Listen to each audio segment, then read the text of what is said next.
the old protect the young, and then the young protect the old. This is the way.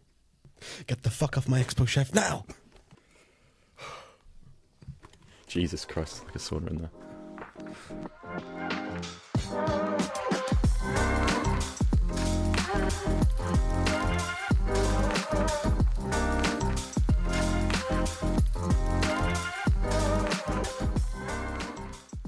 Hello and welcome to Movie On Up, episode 104.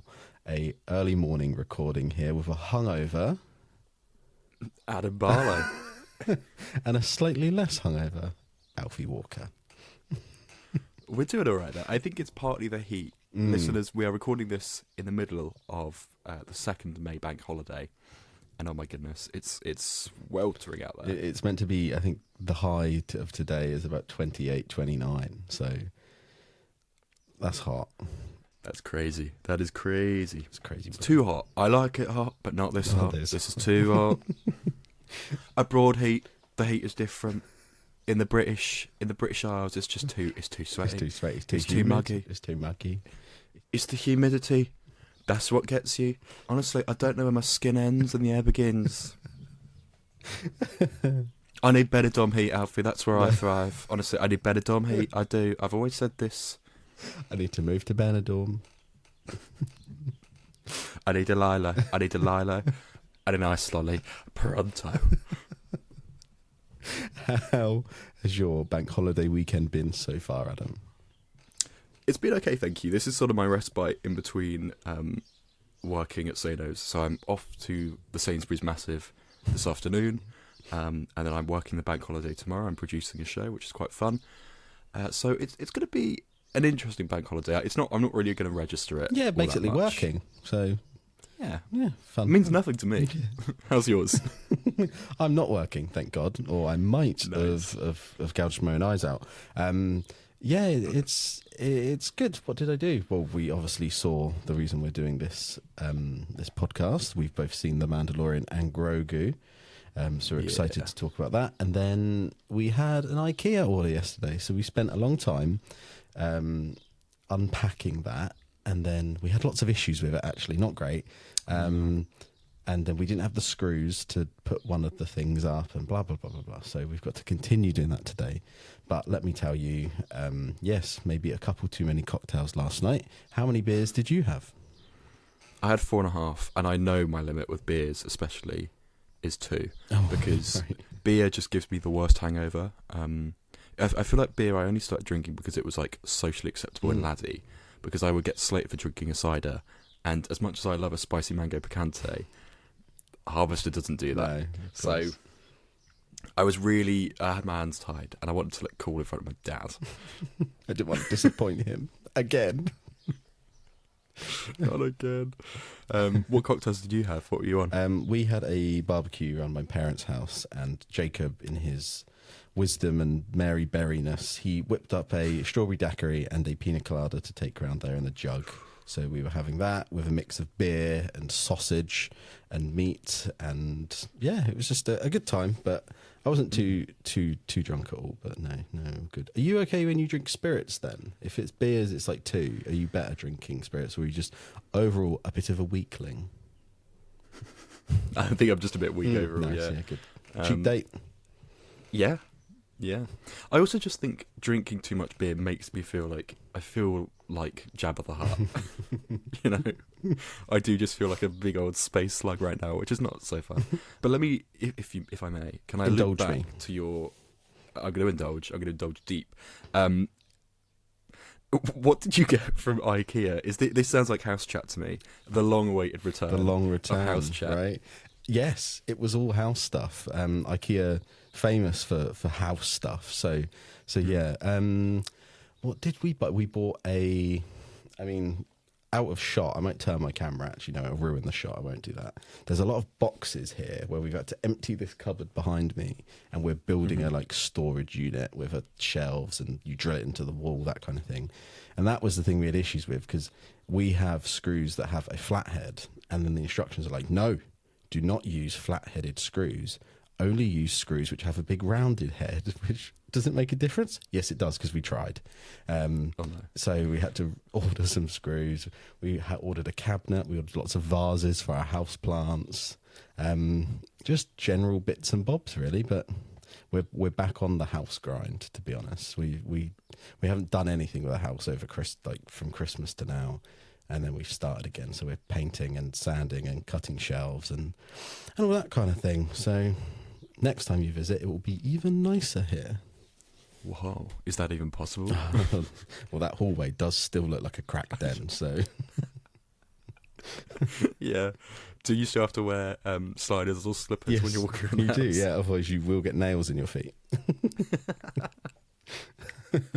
Oh, dear. I want to get into it. Yes. We're going to talk about Star Wars, Mandalorian and Grogu. Before we get into a review of it, let's talk about the discourse around it, because it's been no fun at all. No, it's been horrid. We'll probably start off by saying we both actually enjoyed the film. That's a good place to start, I think, before we go any deeper. We both enjoyed the film quite a lot, actually. I think I've got a few more issues than Adam does, because I do have a couple of issues with it. But overall, I think it's all right. I don't get it. And like you said, the discourse around it is horrid. It's at like 30% on Rotten Tomatoes. It's not that bad. And the Star Wars fandom is notoriously vile. If you have to either like a project that's amazing, like the original trilogy, and then sort of anything else than maybe Rogue One and the prequels, if you like it, they're like, no, you're not a Star Wars fan. Like, if you like The Acolyte, which we don't, but if you like The Acolyte and you're a Star Wars fan, you'll be crucified. People are so violently, like, abhorrently horrible to people who like stuff. And so if you like this film, you got to keep it on the down low, because because people are hating it. Have you seen any nice praise for it online? Because I haven't. Well, when I was logging onto my computer, I did come across an article by Forbes, I think.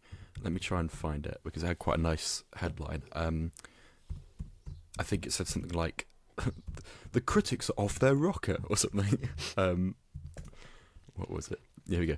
The critics must be crazy. The Mandalorian and Grogu is an absolute blast. By Eric Kane. Eric Kane, welcome on the podcast anytime, my friend. Big up Eric Kane. Please send us an email, drop us an email, and come on with us. We'd love it. He's probably listening already, to be honest. And he starts his article by saying, perhaps it's a matter of expectations. I went into Mandalorian and Grogu with mine set accordingly. Yes, absolutely. Eric Kane on the money there. Yeah, exactly. I mean, and he said it's a delightful, action-packed, often hilarious little space western. And that's exactly what The Mandalorian is. So everyone's saying, oh, it's quite like the show, actually. Like, sorry, yes. Oh, wait, yeah. What? I think. Well, yeah. Let's just go for it and let's delve into it, I guess. I think the main issue there is that there are 3 seasons of Mando, right? So we've got season 1, which is the real space western sort of independent adventure for each episode sort of thing. Then we've got season 2, which is still along that line, but it starts to introduce some sort of heavy lore stuff. And then season 3 has got way more lore and sort of, it feels like a Clone Wars episode. And I think the season 2 and season 3 of it made people expect that we were going to get a lot of lore and sort of deep history of stuff, and it really introduced all these elements that they did start to do in the show, but they haven't done that. And this film is like season 1. It is solely a little adventure where he's off. It's barely even a film where he's dealing with the Empire. It's like solely a gangster, isn't it? It's solely the Hutts or whatever, which is so much like season 1. So I think if you went in with that expectation, like we did, like our friend of the podcast, Eric Kane did, I don't think you can be disappointed, because it really does just feel like season 1 of the show. I think maybe Star Wars fans and even general audiences, because I think Grogu and The Mandalorian have sort of crossed that boundary between a Star Wars fan and just general TV watchers. I think people watch Mando that don't watch any other Star Wars, and so they were expecting it to maybe talk about some lore stuff, introduce some stuff like that, and it didn't do it, which I think is why people are disappointed. But it just feels like the show. I don't get the. Yeah, people are fuming. I think the issue is with Star Wars is that because it's so scattered across different mediums, that's not necessarily a bad thing, but because so many different factions of the fan base have only seen different splinters of the Star Wars universe. Like, I haven't seen the Clone Wars, I've seen bits of it, but all that like animated series stuff is out of my mindset. But I've seen all the live action stuff, The Acolyte, Skeleton Crew, underrated. Go check that out. The Mandalorian, obviously, I love. Book of Boba Fett, I think, had some really great episodes in there. Probably the ones when Boba Fett wasn't in it, but still.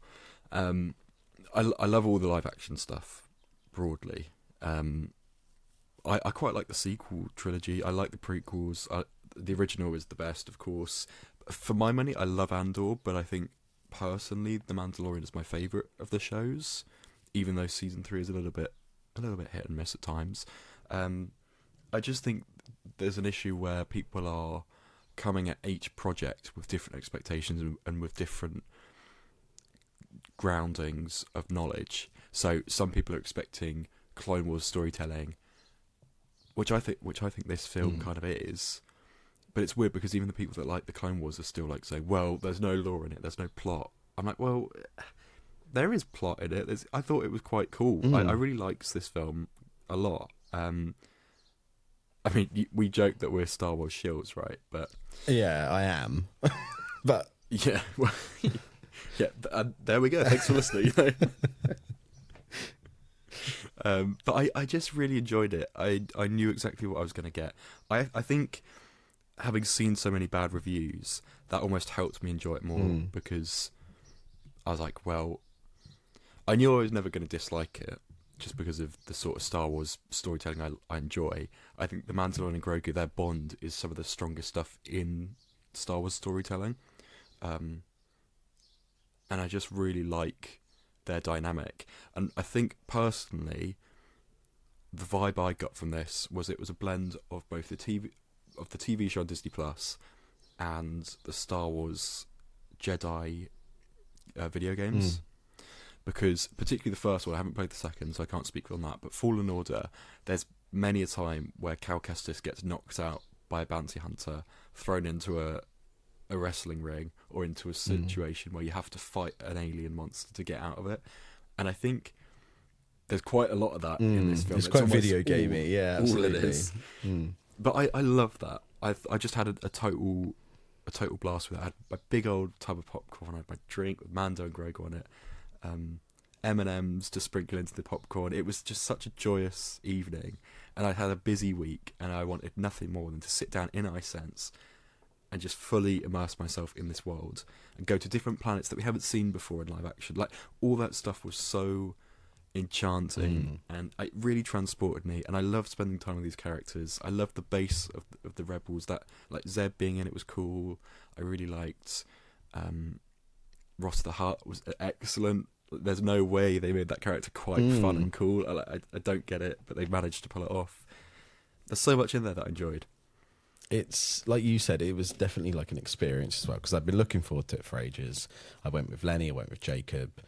Like, we went there expecting it, looking forward to it. Jacob really enjoyed it, which I wasn't. Jacob isn't a huge Star Wars fan. Jacob just watched Star Wars because I do, and he was like laughing at it and making noises at Grogu and stuff like that. So I'm glad he enjoyed it. But me and Lenny, obviously, yeah, Lenny enjoyed it as well.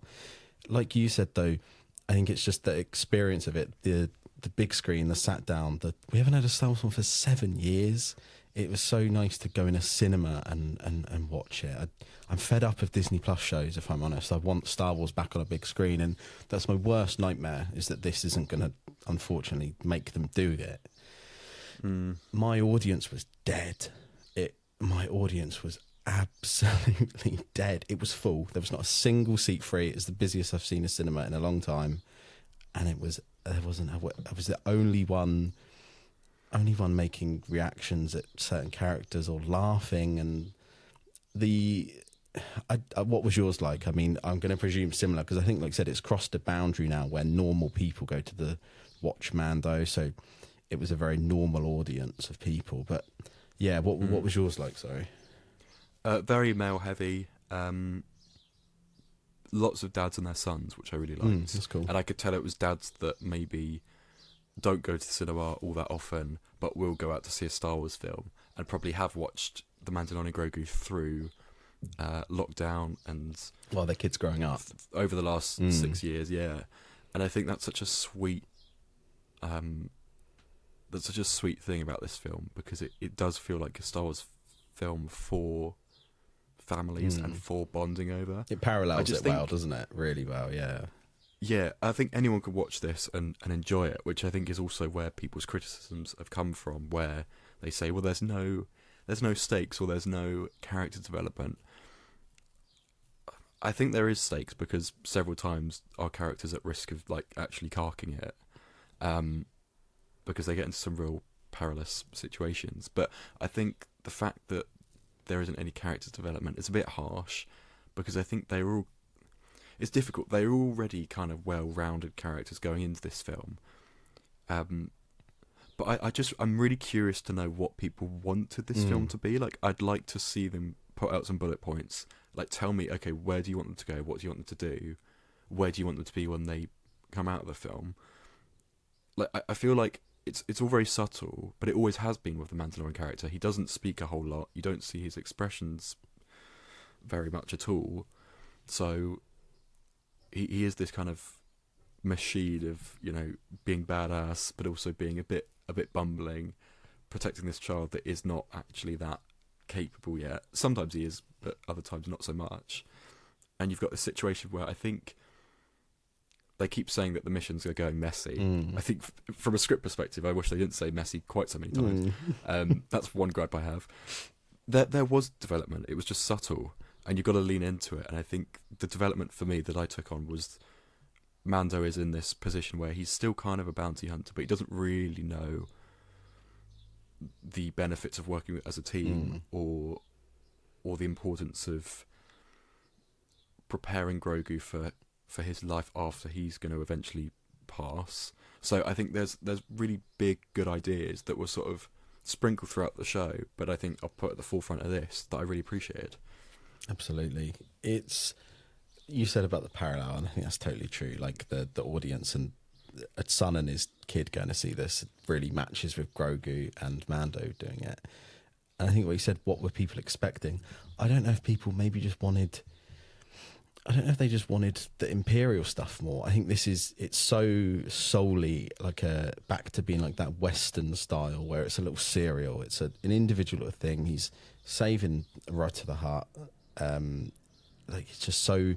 It's quite small scale, really, isn't it? It really is. It's not affecting the grand scheme of the Star Wars universe. And I think people have just come to expect world-ending. Oh my God, Emperor Palpatine's back. Oh my God, like Moff Gideon's gonna clone Palpatine. Like we got that in season 2, didn't we? It didn't really go anywhere. But I think maybe people are just expecting something bigger. And I think what you said at the beginning, it's just all about expectations. We went in with lower expectations and the sense of scale, not in the sense of quality, because I don't think it's low quality at all. But we've gone in expecting a Western serial, a little sort of thing, and we got that, and that's why we're so chuffed with it. And unfortunately, it just didn't work for everyone else. I just don't get it, because a lot of people are saying, well, there's no cameos or there's no huge changes to the lore. They just don't know those cameos. That's the issue, I think, yeah. And also, I think if there were huge changes to the lore in Mandalorian and Grogu, the film, people would be pissed off at that as well, because already folks are saying, I'm not going to fork out and see a glorified TV show on the big screen. But the entire time I was watching The Mandalorian and Grogu, I was watching it, I watched the first series via my friend's Disney Plus account. Do you remember they put it out in the US? We didn't get it till March, I think, of 2020. Which was good timing, but weird that they had already seen it. Like, episodes were already able to be pirated. But I watched it on my friend's Disney Plus account, and I put my headphones on the desktop, and I think they still did a weekly drop. What I did was I harvested like 2 or 3 episodes, then watched 2 or 3 at a time, and watched it over the course of 4 or 5 weeks. And I remember that really grounding me in lockdown. And I think not to get too deep with it, but I think that show was so special, and it really sits in a pocket of lockdown, because series 2 was that 2020 as well? I think it was. Did they turn it around in a year? I think it was. Have I got that wrong? I think it might have been 21. 21, okay. Which is when we had the other lockdown. Fun times. Yeah, right. That's why I can't remember. But I just think that was such a unique, special thing, because while everyone couldn't go to the cinema and what was in the cinema was kind of suffering, you had these cinematic events. Because let's not forget, when this first jumped to TV, everyone was like, bloody hell, this is cinematic. So I think now that TV has upped its game, that's almost detracted from films in a way. People are then questioning, well, if it's going to be on Disney Plus, what's the point in going out? And if they look pretty much the same, am I getting more bang for my buck? Not necessarily. But I think that's more to the credit of TV rather than the detriment of film. So it's just a really interesting dynamic where people have simultaneously lost their patience but also gained it if it's going to save them money. Do you know what I mean? Like, people could easily go and see this in the cinema, but they don't want to fork out a cinema ticket if they're just going to wait 2.5 months and see it for free. But I just don't get that. Streaming is I mean, everyone says it's killing cinema, and I think this might be a real proven point of that. But quality-wise, like scale and visually, I think this feels more cinematic than Mando. I think they do a really good job at making this feel like a film.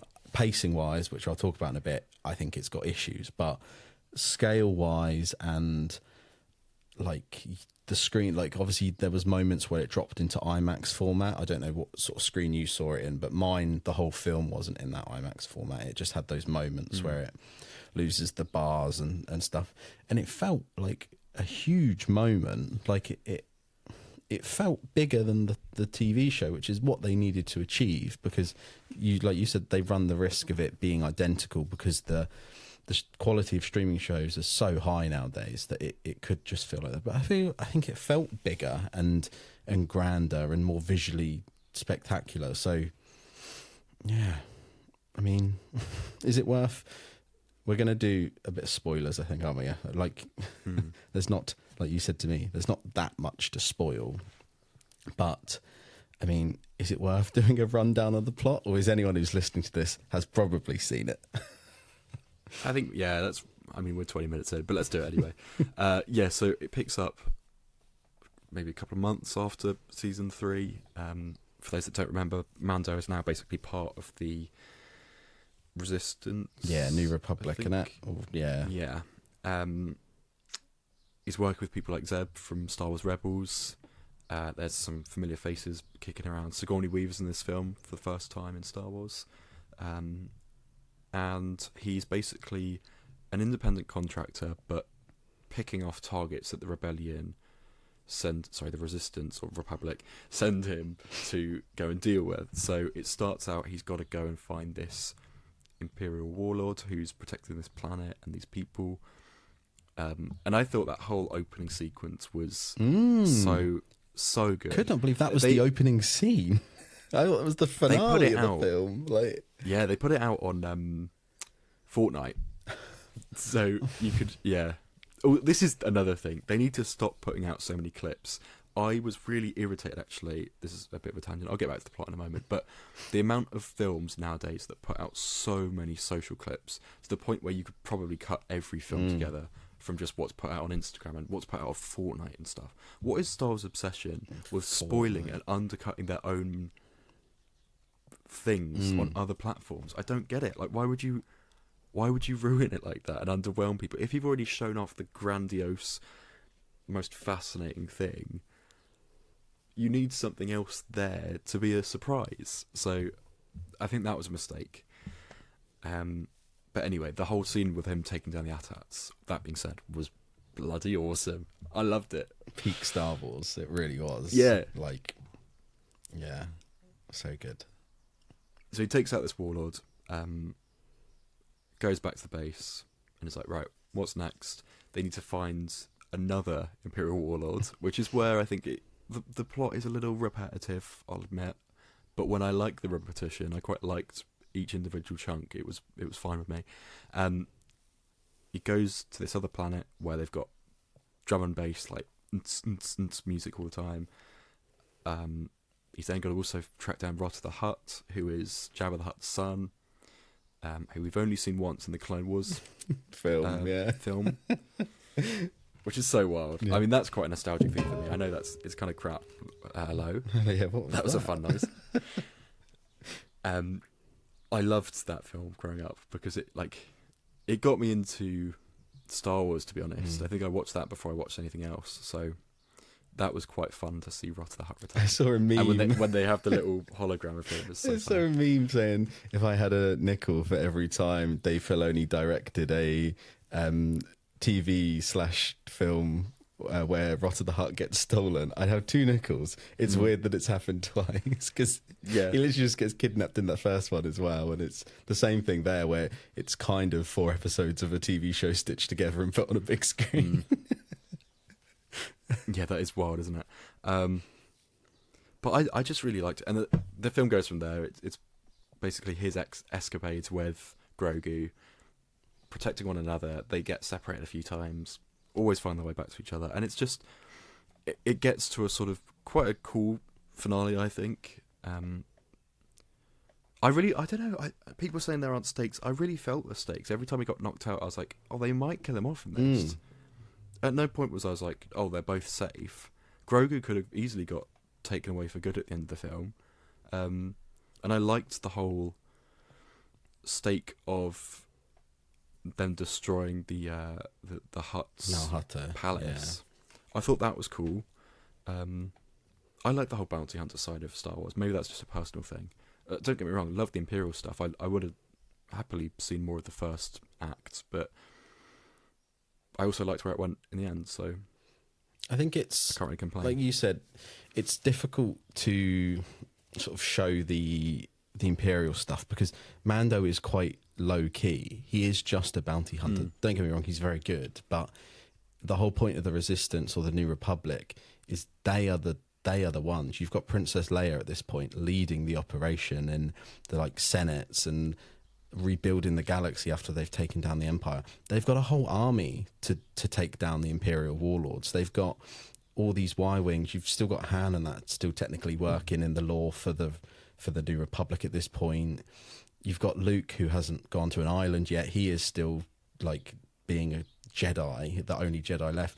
You've got all this stuff where they have a whole military basically at this point of the Imperials are gone, they've taken over, and they need to rebuild. So having Mando go out there and take down the biggest Imperial warlords they can, it kind of doesn't make sense. And so the fact that they took it back to the bounty hunting stuff works. And like you said, it is repetitive, but that's what a bounty hunter does, and that's what the first season is. They give him a thing, he goes out, kills them, comes back, gets another one, goes out, that's his job. It's the same way that we go to work every day. It's repetitive. Yeah. That's unfortunately what his job is. But I think it's different enough. If they'd just done 2 Imperial ones for this film, so the opening with the Imperial and then another Imperial he's chasing, I think it would have been really similar. The fact you've got your Imperial stuff, your Empire stuff, and then we've got more of the gangster stuff with the Hutts. I think it's really cool. I think it's different enough. It really works. I would have loved if they'd kept Rota the Hutt a secret. And when they pop up that hologram of baby Rota, they were like, he looks like this. And then Mando shows up on Shikari and it's this massive slug with abs wielding swords. I think that would have been such a good sort of,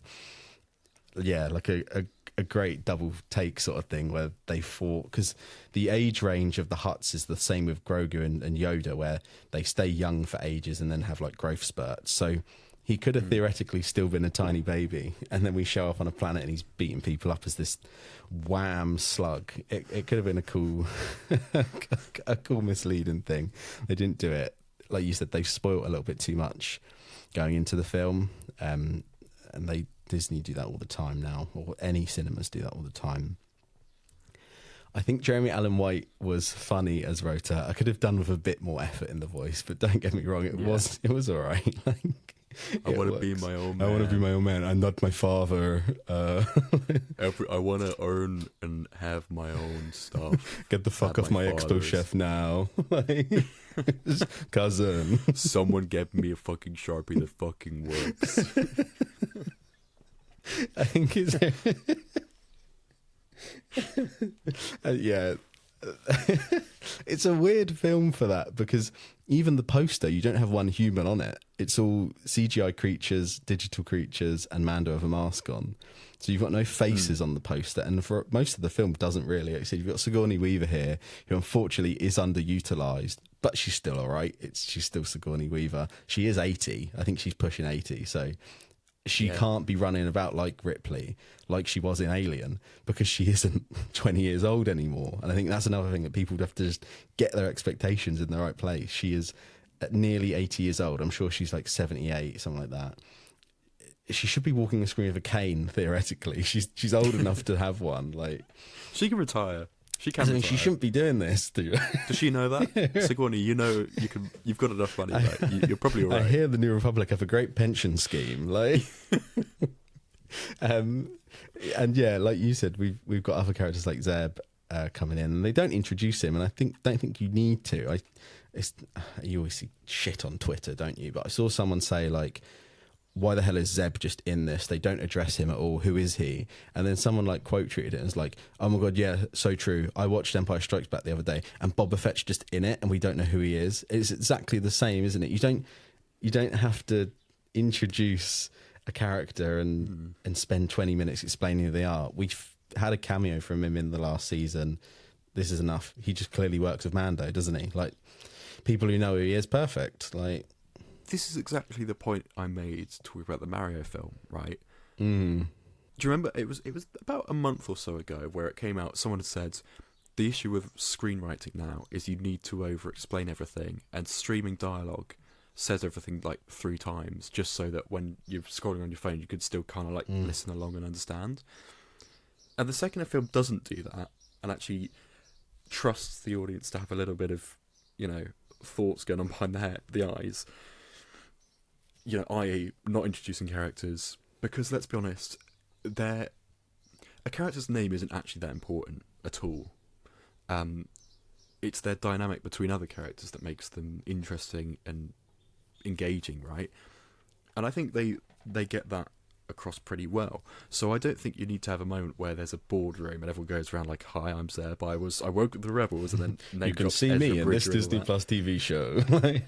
Yeah, like, that's for the marketing to do. That's not for the film to do. And audiences are, I hope, still fairly smart, and they don't need every answer immediately. You don't need to be introduced like with Boba Fett. Characters have mystique.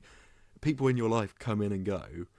They don't, like, you never actually find out everything about someone, So it's like, I don't know what you're expecting. They haven't got time in the film for everyone to sit down and be like, well, do you remember when I did this and you did that, and then we did this together, and it, like, come on. Yeah, it would be silly. And it's the name dropping as well. I saw people complaining, why haven't they name dropped Embo? And Embo is the bounty hunter that's in the film with the big hat.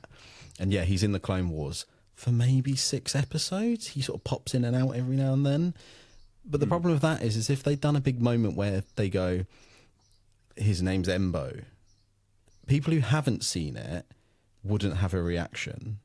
And people who have seen it already know that, so they don't need a reaction. So what's the point in making a song and dance about the Hutt twins going like, don't worry, we've called Embo. Like, yeah, all right. Like, he's just a nice sort of niche character that's still alive in the canon, and they're like, people who've watched the Clone Wars can go, oh, cool, that's Embo. He's badass. And people who don't know who he is just go, oh, he's a bounty hunter.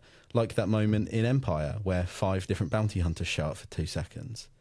I just don't. I don't get why people are so set on being like, no, they should have name dropped him. I wanted them to say his name and quote the reference for the Cartoon Network Clone Wars show that he's in. Like, oh yeah, he was in that one episode where they had to hunt down this person with Boba Fett when he was a little kid, and this happened, and Cad Bane was there, and Aura Singh. Like, I just don't get it. Why do people want that? I'd rather it be more casual. Like you said, people just come in your life and go, don't they? I think they could have done with dropping Sigourney Weaver's character's name. I'd have liked to have heard that. Oh, that's true. That's maybe the one that I'm like, fair enough, she's a main character. We need it. Mando, Rota, I don't actually know her name. It's Sigourney Weaver, Ripley. Do you know what I mean? Yeah. These main ones I could have done with. The Hutt twins, I think they're trying to do... They didn't obviously say what their names were, but I think they're kind of at the point where they're clearly so highly regarded in the world of Star Wars for crime and that they're just known as the twins. I think that's more of just them trying to do quite a cool thing with their presence. Like, they're just sort of these creatures that just exist. I think that's what they're trying to do with that one. I don't think that was necessarily a story writing, but yeah, the name thing, I feel like people are scraping at the barrel of things to complain about. They really are. I mean, pick your poison, you know what I mean? Like, come on. You can't just point fingers at every part of the film and say, like, well, this is wrong because they didn't do this. And I saw this the other day. Someone was complaining about the film critic community, saying people critique films of what it isn't rather than what it is. And I think that is so at the crux of Star Wars for a lot of these discussions. And to go back to the name-dropping thing, as you say, with the twins being so well-established within universe, that for me is why they didn't name-drop Embo, because they've got no respect for it. They're just like, bounty hunter, go and do this. You know, they've got no rapport. They're also in the Book of Boba Fett. It's the same ones from that, so they've already been established. So they didn't get a name-drop in that either. Yeah. So silly. I want to mention some things that I really liked about the film quickly, because we are potentially rambling. The 15 minutes with Grogu alone, caring for Mando. It was like a Jim Henson show. Creatures and little story building about how this little creature can be so capable, building a little house. It was so Yoda coded, because Nal Hutto is clearly this sort of tropical-ish swampy planet, so it's like Dagobah. It's just so cute, building this little hut for him. The funny moment where he's force pushing him in there and his head's hitting the wall. That was the only bit that got a really big laugh from my audience. They were creased up at that. I've seen people saying I was really bored for that. Jesus Christ, TikTok attention span. It's just 20 minutes of, probably not even that, of him just caring and going on a little adventure. You know what that is? That's character development. Yeah. Which apparently this film has none of. Yeah. Absolutely, that's so true. No. When they meet the like lizard creature that lives on that balcony, and he like gives him a fish. All of that. It was so nice. It felt like a Jim Henson thing. It felt like the Dark Crystal or the Labyrinth or something. It was so cute. I adored that. I could honestly see them doing a spin-off with Grogu and the Anzellans alone. Just the 5 of them doing a little adventure, maybe 15-minute episodes, doing little stuff, running about Navarro and, like, I don't know, fixing spaceships or getting into trouble and stealing food or something. I can see them doing that, because that would be a low-cost show they could do while they're filming another season of Mando, because they were great as well, the Anzellans with their little spaceship. That was great comic relief. And then also stop motion. I am sure that the robots at the end in the Nal Hutto fight were stop motion, and I'm pretty sure that at certain moments the Jarek fight in the Colosseum had stop motion as well, obviously because they were in the original. Yeah, phenomenal. Stop motion looks so good when it's juxtaposed with Mando jumping about, because it gives such that vibe of the original trilogy, and I adored that. When the robots turned on, I was like, do I want to see another 10 minutes where he just fights a CGI blob? But no, it was like, oh wow, look at the way they're moving. Oh my god, they look practical. That looks like it's really there, and that made me smile from ear to ear. I loved seeing the stop motion. It was, I don't know if it was stop motion. Maybe they did CGI to make it look like it, but either way, I think the change in pace for that, the way it was just a bit different. It was rickety, old. I loved that. I think yeah, that was really, really good. The sequence where they break into, is it Janu Coin? Is that his name? The first sort of bounty that he has to get. That whole, it was like 15 minutes long, and it just kept going and elevating. I loved all of that because you've already just had the chase with Rotter, which kind of ends in sort of a great punchline where he's just like, well, you got me. Or like, can't blame a guy for trying. I'm like, that's really silly. Like, that is Clone Wars. It is. That's exactly the sort of scene you do. Well, certainly from what I know of it anyway. No, it is. And then you've got the whole sequence where, that again, the moral dilemma where Mando is like, well, I've found my bounty here. Do I then hand it in to the person who wanted me to get it? And he's had that dynamic all throughout the show as well. I mean, you have it with Grogu. Let's not forget, he was sent to kill Grogu and then killed IG-88. And that whole dynamic happened from there. And it happens a few times for Mando, but I think in this one it really felt like there were stakes. And even after letting Rotter have his freedom, the fact that he then gets captured again, you can see that really like affects him. You're like, I like, what power have I got here? Because I've just made a really difficult moral decision. It's still not worked out. I mean, that's really fascinating to me, and it's subtle, like I say, but that is what the character is, and that's what this side of Star Wars is. But I loved to go back to that breakout scene when they go to his house and you've got Zeb like with the gun, the bow staff. I love that weapon. The comedy of Grogu trying to operate the Razor Crest. Yes, yeah. All that stuff, so good. I mean, again, they did clips of it online, but that's the marketing department I'm angry at, not the film. I just thought that was so good, and I can't wait to watch it again. I will go and see it again in the cinema for moments like that, because it transports you, and it's good fun. And I'm not allergic to fun like some of the Star Wars fans are. It's worth mentioning the score as well. Yes. The score is excellent. It's probably the first Star Wars film to have no like Star Wars motifs, like the traditional ones, which I think is good because it makes it its own thing. Ludwig Göransson, of course, now an Oscar winner, and the fact he's doing a Star Wars film as an Oscar winner is cool as, obviously John Williams, but you get what I'm saying. Like, he could be doing something huge now. He's probably doing the Odyssey, right? He could be doing next level films, but the fact he knows that basically Mandalorian got him on the map, that was what people sort of found him for, and the fact he's still doing it. I'm going to look it up now, sorry. The track when they are on Shikari, yes, so it's just the track called Rotter on the soundtrack, and it is the one that plays in the credits. It is so good. It is not Star Warsy at all, but it's sci-fi, and it makes you therefore it feels like Star Wars. It's got this like, it's so electric. The fact that he's doing different instruments, it's not all violins and cellos like the normal score. It just feels so different. The score on this is great. It's got some excellent. You said to me, I was like, I hope the score's good, because the score is what makes that show on Disney. It makes it feel big. And you were like, I've listened to a bit of it already. It's good. And I went in and I was like, yeah, it is really good. It is weird, isn't it, actually, how they have 80s, but you don't hear the Imperial March or anything. And it sits in such a lovely pocket of the Star Wars universe. I think that might be my favourite era, actually. I mean, from A New Hope to, I guess, until Luke goes into Recluse, right? I love all that. I find it fascinating, the aftermath of the Empire, because the rebels were sort of fighting so hard to just beat them. They then were like, oh shit, actually we have to now make it better. And that's kind of at the crux of this film as well. That's what the bounty hunters are just like capitalizing on whatever they can. The warlords, right? And the sort of shifty side of Star Wars, where everyone's like, well, I'm not quite sure where you sit in the hierarchy, and everyone's trying to figure that out.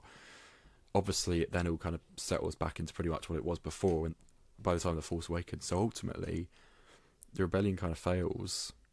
But that, to go back, remember what I said, like, this film is a little bit repetitive. Let's not pretend that Star Wars on the whole is a bit repetitive. They blow up a Death Star about 5 times. Yeah. They, like, it's constantly a cycle of like, oh, good guys win, but actually they're not that great. So it's constantly just a flicking, flip-flop between the two. And that's kind of just what the Star Wars lore is. Not that that's a critique necessarily, it's just how it pans out. So, clones, they're pretty repetitive. You're right. We get the Death Star, then we get Death Star 2. We're really on the nose with that one. Then we get what's the planet in The Force Awakens? Starkiller Base. And then in Rise of Skywalker, we get a Star Destroyer with Death Star technology. Like, Yes. so they did it 4 times. Like, even before then, I mean, the Phantom Menace, the sort of Federation ship, that's pretty Death Star. Yeah, when he flies that's just in a mini and- Death Star with a bit of loop around the outside. we'll get crucified with this one, mate. You We watch. will. People are going to be like, clip I it. can't believe you're... This is Come good at for us. TikTok. Yeah. We love Star Wars, but it is repetitive, and so I just don't get the hate for this. It feels like the show. It feels like Star Wars. It feels like the show. I don't get what more you want. I can't get it from my head. Pacing is off. Don't get me wrong. I think that. I think this is my main critique with the film. I feel it. I just had no idea where we were in the plot. I just was like, are we halfway through? Are we at the end? And I thought we were at the end, and I was like, oh no, we got more. We're going, which isn't a complaint maybe, but I think the pacing is really off. I think it feels like 5 episodes of Mando that are stitched together, and it could have been maybe rewritten in places to blend it a bit better and make it flow. I think that is my only issue with it. But I think a lot of films do that now anyway.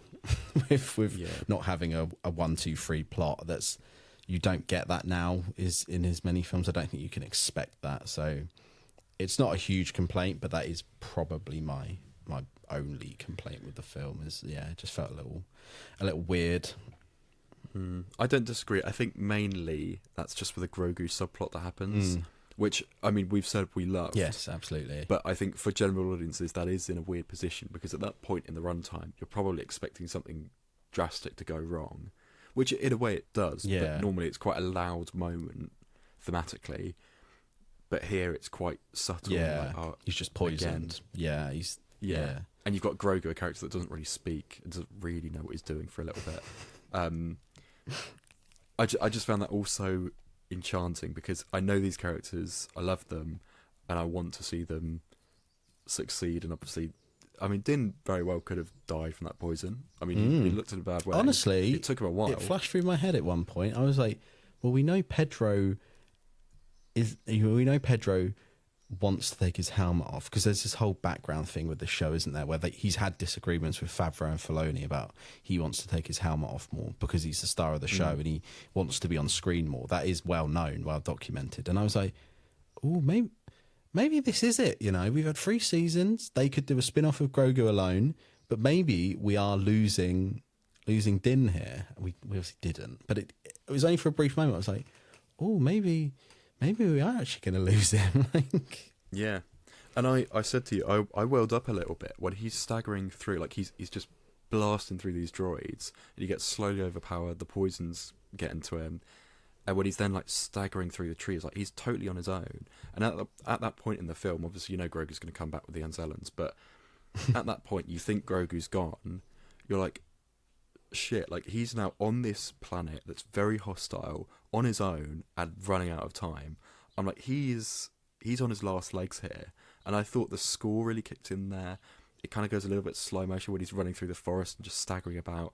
I thought that was all really cool. I was like, oh, I'm totally in this. And I think by that point that's kind of too far into it. If you've already lost favour with the film, that's not going to drag you back in. But for me, it just really worked. And as you say, I think you summed it up perfectly. I don't know what people wanted from this, because it was exactly what I was expecting. And that's a great thing.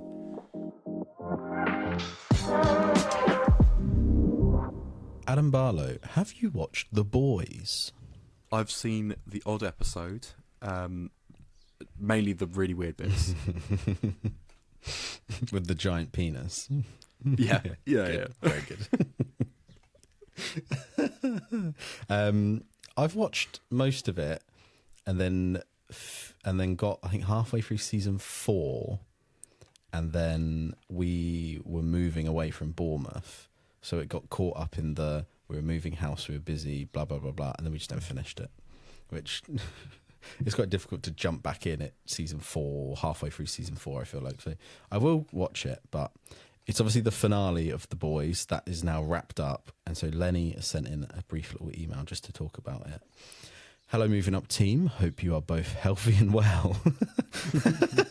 Today's email is about the new and final season of the Amazon exclusive TV show, The Boys.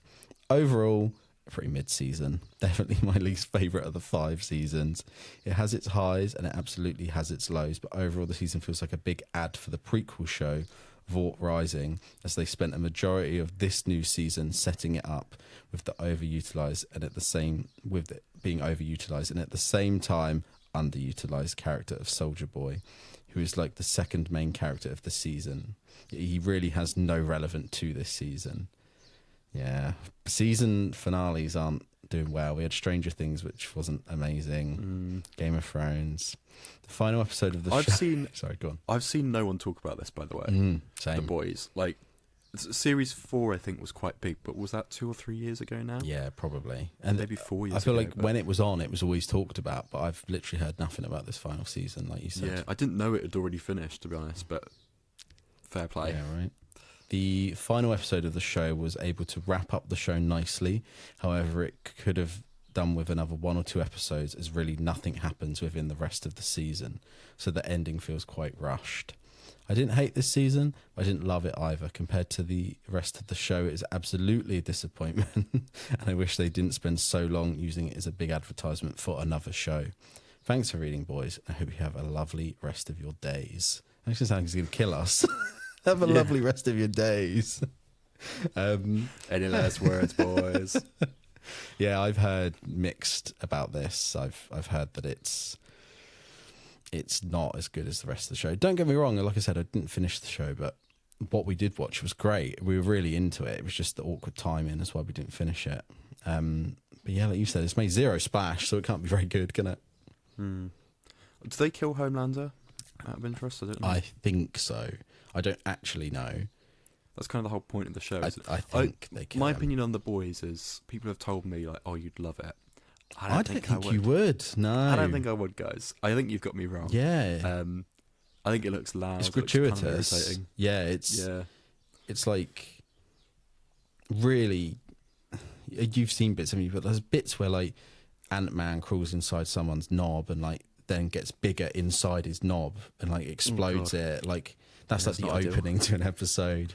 You've got the guy with like a 20-foot knob who's like using it to strangle people. It's really... You would though, wouldn't you? You would. If you would, yeah. Is what, go inside someone's penis is Ant-Man? Adam? What are you on about? No, I would not do that. It's a horrible show, don't get me wrong. It really is. It's really gory and disgusting. And it's really repetitive, actually. Every season's just trying to kill Homelander. Well, that's my opinion of it. Like, I thought it's kind of a one-trick pony, isn't it? Like, Homelander is so obviously like comically villainous. There's no redeeming feature to him at all, and he's just like fucking everyone over. Yeah. So I'm like, well, it's obviously going to end with them somehow killing him, but however they're going to kill him is going to be underwhelming. Yeah, because I think in the first episode he crashes the plane full of people. Like, it's a plane crashing and he flies on it and can't save them, so he just lets it crash. I think that's like the first episode. Like, can you get any more evil than that, than watching children die on a burning plane, like not saving any of them? So I mean, I will go back and watch it, but it seems like, unfortunately, another case of the final season being a bit of a letdown. Stranger Things and Game of Thrones and Lost, they just can't live up to the hype, can they? Another one to add to the pile. If you'd like to email in, just like Lenny did, we'd love it if you did. When we get an email pop through, we love to hear a bit of correspondence. Please do. It's hello@movieonup.com.